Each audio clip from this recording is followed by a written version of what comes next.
गणपती बाप्पा मोरया, मंगलमूर्ती मोरया. तर सगळ्यांच्या घरी गणपती बाप्पा आलेत आणि आपल्या लाडक्या कलाकारांच्या घरी सुद्धा गणपती बाप्पा आलेत. आता मी जाते अभिनेता विवेक सांगळे याच्या नव्या घरी आणि नवीन घरी गणपती बाप्पा आलेत. हे घर कसं आहे मला बघायचंय, चला माझ्या बरोबर.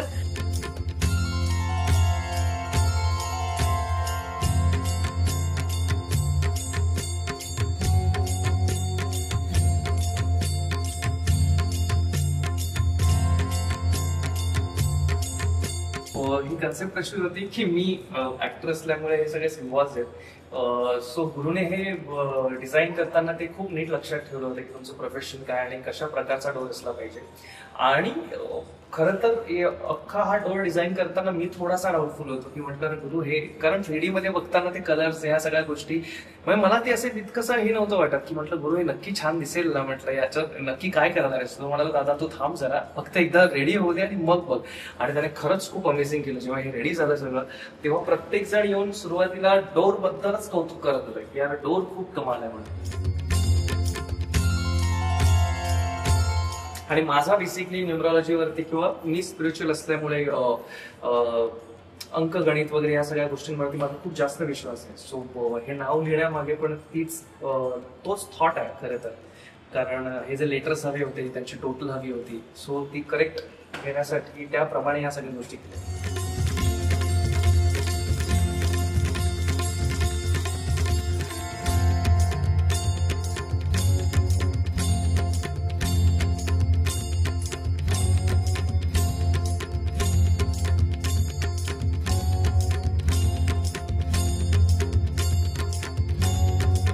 किती सुंदर आहे हा विवेक. कॉंग्रॅच्युलेशन.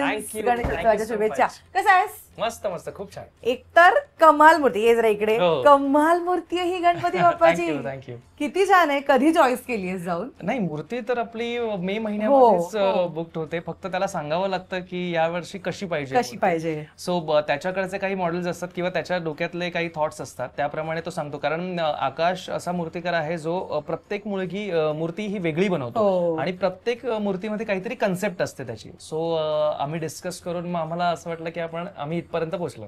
अगदी. पण नवीन घरात आलाय गणपती बाप्पा. मी गेल्या वर्षी सुद्धा आले होते अभिदयनगरच्या घरी आले होते. आज इकडे लालबाग मध्ये नवीन घरी आले. मला सांग तुला कसं फिलिंग आहे यार. आपण इतकं सुंदर घर घेतलंय आणि आपल्या घरामध्ये थाटात बाप्पा बसला एकदम. नाही खूप छान फिलिंग आहे. खूप खरं तर प्राऊड फिलिंग आहे. गेले कित्येक वर्ष मी प्रयत्न करत होतो आणि बेसिकली मला ना काही झालं तरी हा एरिया सोडायचा नव्हता. लालबाग. हो लालबाग एरिया सोडायचा नव्हता. कारण ऑफकोर्स वडिलांचा जन्म इथला आहे. माझा जन्म इथला आहे. परत आई गेली 50 वर्ष इथे राहते. Almost 48-49 years. सो मला कुठेही त्यांना इथल्या मातीपासून लांब न्यायचं नव्हतं की आपण दिवसभर काम करतो आणि मग ते दिवसभर घरात राहणार जेलमध्ये राहण्यासारखे. त्यांना कुठे जाता येणार नाही आणि या एज मध्ये नव्याने मित्रमैत्रिणी नाही जोडता येत.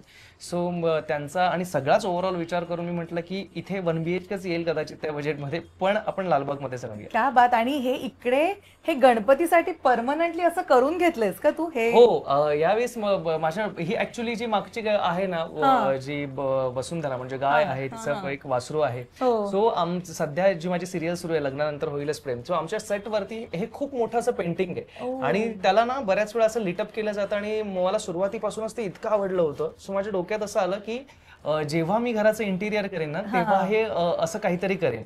आणि मग जो गुरु म्हणून आहे एलिमेंट स्टुडिओवाला ज्याने इंटिरियर केलंय घराचं सो त्याच्याशी मी गोष्टी डिस्कस केल्या आणि मग त्याने मला सांगितलं की आपण असा एक बॅकड्रॉप करूया जिथे तुला गणपती वगैरे बसवता येईल. गणपती असतो आणि जेव्हा गणपती नसतो तेव्हा ही विठ्ठल रखुमाईची मूर्ती आहे तिथे ठेवणार आहेस तू याच्यावर. ओके. आणि इथे मला झाडही दिसतंय आणि छान. हे ह्याच्या मागे काय रिझन आहे. हे किती मस्त दिसतंय. मी खूप कमी ठिकाणी बघितलंय माहितीये. इतक्यात असं होतं ना की आपण खूप सोबर गोष्टी इंटिरियर मध्ये करतो तर हा टच कुठेतरी मिसिंग आहे आजकाल एक लाईव्ह पेंटिंगचा. राईट.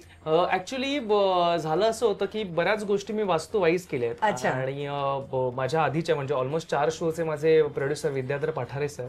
सो त्यांनी काही गोष्टी सजेस्ट केल्यात घरामध्ये त्याप्रमाणे म्हणजे हे घर घेताना सुद्धा मी त्यांना विचारूनच सगळ्या दिशा वगैरे बघून घेतलं होतं. सो त्यांनी मला सांगितलं होतं की उत्तरेकडे असं थोडासा एक वॉटरफॉल हवा, जे वाहतं पाणी हवं, जे दक्षिणेकडे जाणारं हवं. सो म्हणून ही पेंटिंग इथे केली आहे. तर मी म्हटलं की पेंटिंग लावायची तर ती नॉर्मल फोटो किंवा अशा गोष्टी काहीतरी ती छान दिसली पाहिजे, घराच्या इंटिरियरला गेली पाहिजे. सो गुरुने खूप छान डोकं लावून ती प्रॉपर पेंटिंग करून घेतली की ही जेव्हा ही लाईट मी ऑन करतो ना तेव्हा ऑटोमॅटिकली हे हा लाईट ग्रीन कलर आहे तो एनहान्स होतो त्याचा. Yes, okay. आणि ह्याच्यामध्ये तुझा किती टच आहे विवेक? विवेक सांगली टच किती आहे? मला बेसिकली काय आहे ना की ह्या सगळ्यामध्ये काही काही गोष्टी आहेत. जसं मी म्हंटल की हे बॅकड्रॉप आहे, हा मी डोक्यात माझ्या प्लॅन होता. जसं हा बार काउंटर आहे, आता गणपती आहे म्हणून तो असा उजडा आहे, पण गणपती गेल्यानंतर त्यात बऱ्याच गोष्टी येतील. Okay, so this is bar counter आहे हा. आणि बऱ्यापैकी जसं हे फॉल्स सिलिंग होतं, कारण आता सगळे प्रोफाईल लाईट यूज करायला लागले. सो बेसिकली मला false ceiling plus profile light याचं कॉम्बिनेशन करायचं होतं, म्हणून मग या प्रकारे केलं आणि त्याला कर्व शेप दिला. हे माझ्या डोक्यात होतं. सो बऱ्याच गोष्टी आहेत अजून, जसं की हा म्हटलं ही वॉल आहे आणि इथे ना विंडो आहे खरं तर. आणि ते जर आपण बघूया का ओपन? डायरेक्टली किचन आहे आतमध्ये. किचन आहे. हो, असं आहे. तर हे किचन आहे आणि शॉर्टकट आहे इकडनं. काय हवंय इकडनं आईला आवाज द्यायचा? हो, इकडनं म्हणजे बेसिकली काय आहे की इथून हे असं आहे आणि हे आपण प्रॉपर हे असं बंद करू शकतो. Open kitchen. Yes, open kitchen आहे. बेसिकली कन्सेप्ट ही होती की ओपन किचन मुळे हॉल तुमचा स्पेशियस दिसतो. आणि दुसरी गोष्ट अशी आहे की जेव्हा आई किचन मध्ये काही काम करत असेल तर ती डायरेक्टली टीव्ही बघू शकते. हा काय कमाल! किचन मधनं डायरेक्टली इथे समोर टीव्ही. हो, सो माझ्या डोक्यात हो ऍक्च्युली आई बाबा रमले नवीन घरी. हो, तो सुरुवातीला मला दडपण आलं होतं की म्हटलं तिथे, कारण कसं आहे अभिनयनगरला शेजार पाजार आहे, तुम्ही गॅलरीमध्ये आले की याच्या घरी जा त्याच्या घरी जा, किंवा कुणी ना कुणीतरी दिवसभर घरात डोकावून जात असते काय चाललंय काय नाही वगैरे. इथे ती पद्धत मोडली गेली की सगळे आपापल्या कामांमध्ये बिझी असतात किंवा आपापल्या घरांमध्ये असतात, बाहेर कोणी येत नाही जास्त. पण लकीली त्यांचा ग्रुप इथलाच असल्यामुळे ते दिवसातून एकदा 2-3 तासांसाठी जातात खाली, त्यांना भेटतात वगैरे. सो त्यांना तेवढं काही वाटत नाही आता. आणि आता फायनली 20-25 दिवसानंतर ते सेटल झाले आहेत अगदी. आणि जेव्हा ना म्हणजे मी आता सकाळपासून कुठे कुठे जाते गणपतीला, मी जसं लालबाग मध्ये एंटर केलं ना, मला रिअल गणेशोत्सव वाईब आली आणि कमाल वातावरण इकडे. सो आता जिथे आपण उभो आहे तिकडनं व्ह्यू सुद्धा कमाल आहे ना बेसिकली. आणि त्या याचा एक हे पण होता की जेव्हा इथे काम करून तिथे तेव्हा हा क्रॉस सी व्ह्यू आहे त्याला बघा. आणि समुद्र आहे. हो, इकडे अख्खा माझगावचा समुद्र दिसतो. आणि तुम्ही पॅन केलात तर अख्खा इथे राणीबाग आहे समोर, सगळी झाड आहे, अशी सगळी झाडं दिसत आहेत ती वगैरे. आणि हे लांबच्या लांब सगळं दिसतंय. म्हणजे जेव्हा रात्रीच्या लाईट्स लागतात ना प्रत्येक टॉवर मधल्या, तेव्हा खूप अमेझिंग व्ह्यू असतो आणि इथे कधीच फॅनची गरज लागत नाही. एवढी मस्त. हा कारण समोर खूप मोकळं आहे ना. हो हो हो. वा. आणि काय म्हणजे आता जेव्हा बाप्पा विसर्जनाची वेळ येईल तेव्हा किती सुंदर दिसेल सगळं. किती दिवस लागले हे सगळं बनायला? तरी बोलणं झालं होतं 2 महिन्यांचं, लागले 3.5 महिने. असं असतं ना की आपण एखादी गोष्ट चॉईस करतो पण आपल्याला छान ऑप्शन्स मिळतात, हे नको हे नको, हे लास्ट मोमेंट पर्यंत चालत होतं. एक्झॅक्टली. जास्त डिस्कशन्स होत होते. त्या दोघांनी खूप जास्त कॉपरेट केला आणि ते ना प्रत्येक दिवशी काहीतरी नवीन पाठवायचे. आणि अशा वेळी आपण काय करतो ना इंस्टाग्राम वरती वगैरे ना खूप तेच सर्च करत राहतो, त्यामुळे तुम्हाला सजेशन पण तेच येत राहतात. सो प्रत्येक वेळी दर दिवशी असं काहीतरी बघायचो, अरे हे छान आहे, हे जास्त छान वाटतंय. मग मी त्याला फोन करायचा, विचारायला, ऐक ना हे जरा असं करूया का, हे जरा जास्त छान वाटतंय. सो आणि सगळ्यात महत्वाचं असं होतं ना की मला कुठेही ना असा कम्प्लीट वेस्टर्न टच नव्हता द्यायचा घराला, की कम्प्लीट वेस्टर्नाइज नव्हतं करायचं. सो मला इंडो वेस्टर्न हवं होतं थोडंसं. सो काही वेस्टर्न गोष्टी आहेत, काही इंडियन गोष्टी आहेत. सो इथे हा ट्रेडिशनल टच आहे ना. हो हो हो, कम्प्लीट ट्रेडिशनल टच करून मी ह्या सगळ्या गोष्टी केल्यात. पण ही टीव्ही युनिटची आयडिया कम्प्लीट गुरु आणि त्याच्या वाईफची. सो त्यांनी म्हणजे मी खरं तर जेव्हा मला ते 3D मध्ये दाखवलं त्यांनी हे टीव्ही युनिट, तर so me I was doubtful की नक्की हे छान दिसेल ना. म्हटलं, ते म्हणाले सर दिसणार छान, तुम्ही एकदा लाईट्स वगैरे येऊ दे त्यात, बघा तुम्हाला कसं दिसतं.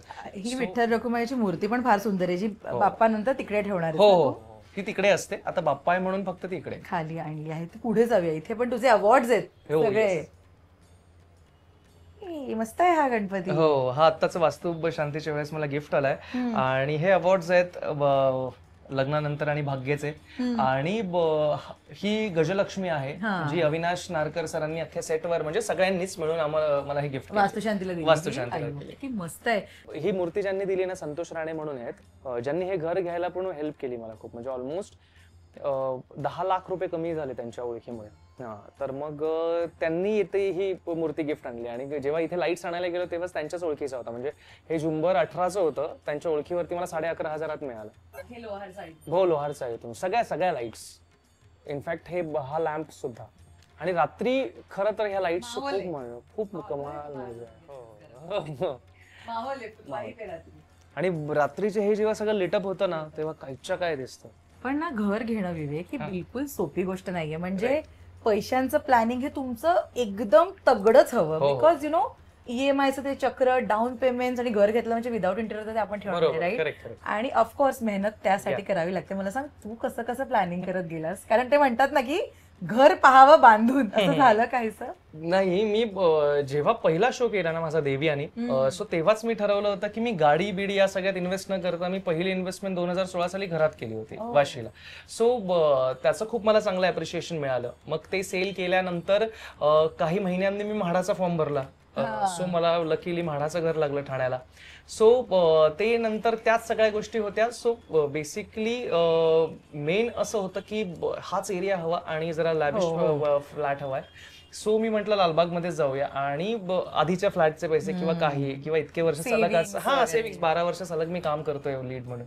सो ह्या सगळ्या गोष्टी कुठेतरी इथपर्यंत हे मला मॅनेजेबल होत्या गोष्टी. येस. आणि गणपती बाप्पा आलाय घरी, आपण जाऊयात जरा बाप्पाकडे. बाप्पाचे डोळे विवेक मला इतके आवडले. आय गेस मी तुला गेल्या वर्षी सुद्धा बोलले होते की गणपती बाप्पाचे डोळे कमाल आहेत. हे कोणी केलंय सगळं? हो, बेसिकली डेकोरेशन मी केलंय. बेसिकली हे तर बनवून घेतलं होतं आपण इंटेरियर वाल्याकडून. पण मला असं काल रिअलाइज झालं की नाही, हे फक्त खूप रिकाम वाटतं. सो असं आपण नाही ठेवू शकत. सो मग लास्ट मोमेंटला मी हे फ्लावर्स वगैरे सगळं हे केलं आर्टिफिशियल. म्हटलं आपण हे थोडंसं भरूया की जेणेकरून ते रिकामं नाही वाटणार. सो आणि त्याला थोडासा हा मोत्याच्या माळा इथे सोडल्या, मस्त सुटसुटीत पण खूप छान वाटतंय.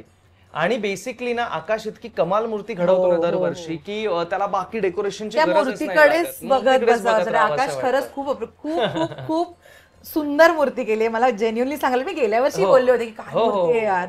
विवेक, पण मला सांग, जर यावर्षी मी तुला म्हणाले की काही गोष्टींसाठी गणपती बाप्पाला थँक्यू म्हण, तू कशासाठी थँक्यू म्हणशील? सगळ्यासाठी म्हणायला पाहिजे की माझ्या बऱ्याच स्वप्नांपैकी एक स्वप्न तर आता पूर्ण झालं या घराच्या रूपात. बाकी सगळ्या गोष्टी आहेत. सो मला असं वाटतंय की बाप्पाला खरंच थँक्स म्हटलं पाहिजे. आपण कसं आहे की प्रत्येक जण मेहनत करत असतो, असं नसतं की कोणी करत नाही, काही नाही. काही नशिबाचा भाग असतो. सो तेव्हा आपल्याला ना बाप्पाची साथ असणं खूप जास्त इम्पॉर्टंट आहे. मला असं वाटतं की बाप्पाने आतापर्यंत मला खूप छान साथ दिली आहे आणि म्हणूनच आज मी इथपर्यंत पोहोचू शकलोय. अगदीच. आणि अशीच बाप्पाची साथ राहू देत आणि तुझ्या पुढच्या अनेक घरांमध्ये मला यायला आवडेल. Thank you so much. आणि पुन्हा एकदा कॉंग्रॅच्युलेशन. Thank you so much.